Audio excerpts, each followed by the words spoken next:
Good evening, everybody. We're going to talk a little bit today about,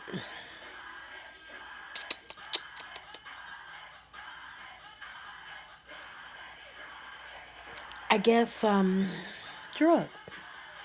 I'll speak a little bit on that about my drug history. I can recall starting to smoke marijuana at a very early age. I started with marijuana. I think I was in grammar school. I was smoking weed. I remember when I stopped smoking weed too. I believe somebody had put, well, not believe, somebody had put, back then, angel dust and all that stuff was out. And somebody had laced the weed with that. I remember I was at home. We stayed over there on 79th Loomis, 7916 Loomis, I'll never forget.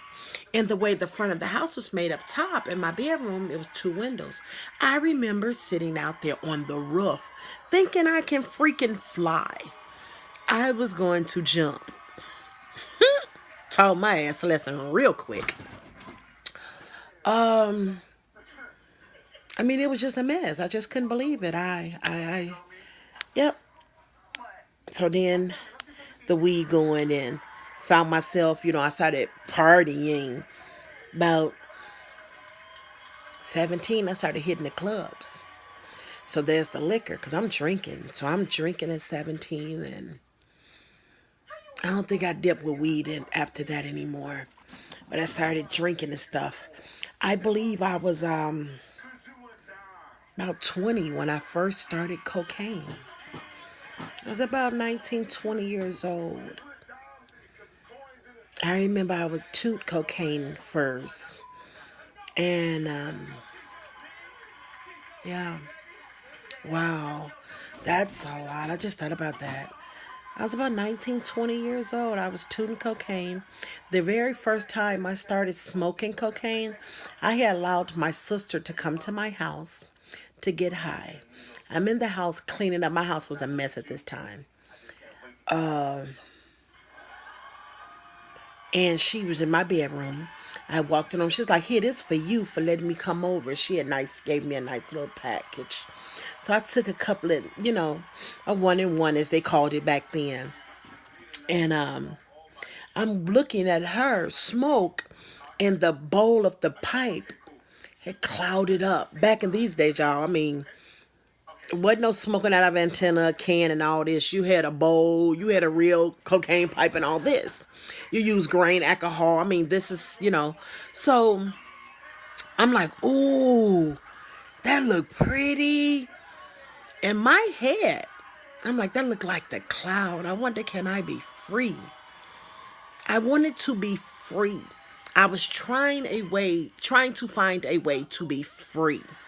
I'll never forget, I wanted to be free. With everything that I had been through, I wanted to be free. I was dealing with domestic violence. The kid's father used to beat the dog mess out of me, so I wanted to be free, y'all. I wanted to escape. I'm a young parent. I wanted an escape. I didn't know what to do. I wanted to run the heck away. I'm 20 something years old, four kids. Didn't even finish school then. Didn't I hadn't even finished school. Uh, um, I went back to school and got my high school diploma and I got the GED and went on to college. I'm like, wow. I couldn't believe it. I hid my sanity for a long time. I hid myself for a long time because I didn't know who I was or what that I was destined to be. Wow.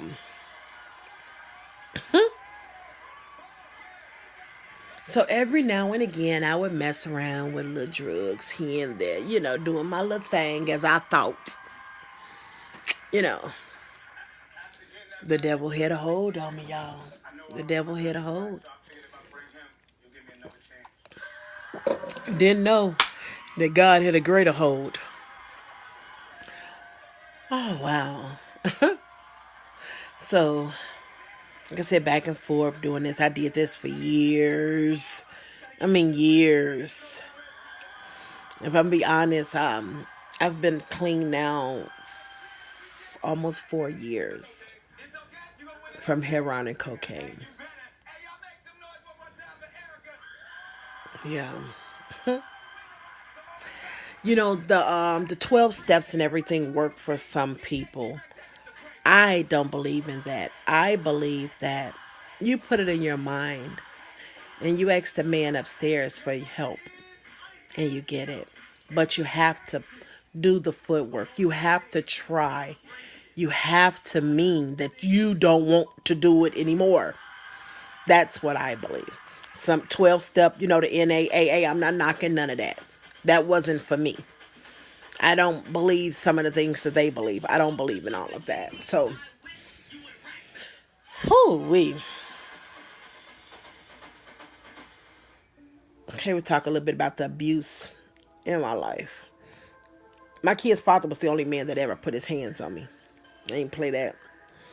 After I got out of that, though, I swore if a man ever put their hands on me again, I'd kill him. First got beat at 15 years old. My last beating, I believe I was about 25, 26. And that's the day I took an ashtray and bust him straight in his baby. I clocked him and swore to God, if you ever put your hands on me again, I'll kill you dead. And I meant that. I still mean that right to the day. I'm afraid if I get in a fight or anything with anybody, all that will come out of me. I don't never want nobody to put their hands on me again, and I don't never want to put my hands on nobody. That's not a good feeling. I was young, wearing black eyes, had my jaw broke, mouth wired shut. Dude cracked my pelvic bone. Be a powerful force. Nature Valley. And some people, why you stay? Why you stay? I was terrified of that man. I was so terrified of him. It wasn't that easy to just get up and walk away. I wish I could have.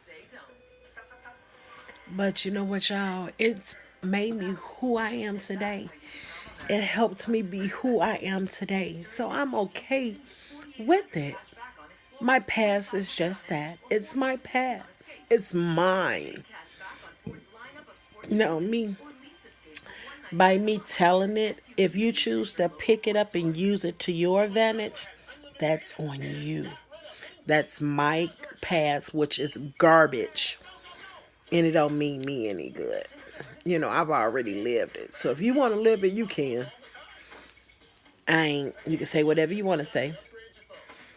It ain't for me. I'm just like, wow, I can't believe it. I've been through a lot. Y'all, let's see. I'm going to tell a whole lot of more, stuff. Can't keep the videos too long. I can't even do a 15-minute, 10-minute videos or so. What they're allowing, So I'm doing the best I can, trying to tell little bits and pieces at a time. First time I was molested. Laying on the floor in the dining room, me and my cousins and everything, and my sister boyfriend coming in and wake me up. Peg, come here. I get up and go. You know what he want. And I can remember him laying me on the ground, laying me down. He would grease himself up and grease my thighs up, and he would take his penis and, in between my thighs.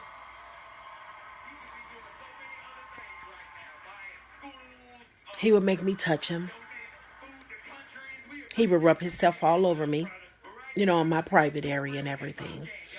I didn't know that wasn't how it was supposed to be, because I used to lay there and wait on him. He said, come on, we're going to go to our secret place. Come on, meet me in the secret place and stuff like that. And I would ask the kids, the other kids, y'all go to secret places? Don't y'all have secret places? No one else goes to secret places but me? I was the only one going to the secret place. So after I noticed that, and I still hadn't told my parents, I stopped going. I started waking, when he would come and wake me up, I would wake somebody else up, roll over and bumping other people or whatever. So that's how that went. Remember, look in the mirror, tell yourself that you love you. No one else can love you but you. If you don't love yourself, remember, can nobody else. I'll talk to you soon.